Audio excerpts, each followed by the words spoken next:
Hey guys, happy Friday night. I'm drinking some fancy water and just relaxing. Everybody is watching their own TV shows and they're trying to relax but asking for treatments for their houses.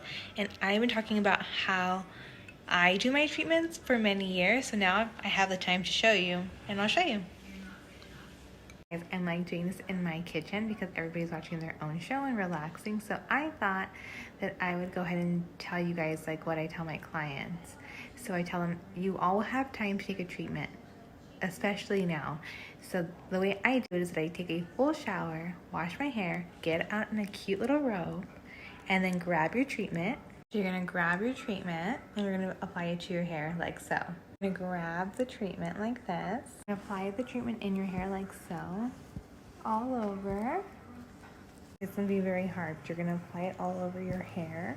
I'm using a filter so I can't let go of the camera, but you're gonna put it all over your hair like just like a conditioner. And then you're gonna clip your hair and you're gonna leave it in for 20 minutes. You're gonna get your vino or your fancy water and you're just gonna relax and enjoy your Friday. And you're gonna make it your own little spa night. Enjoy your Friday, guys.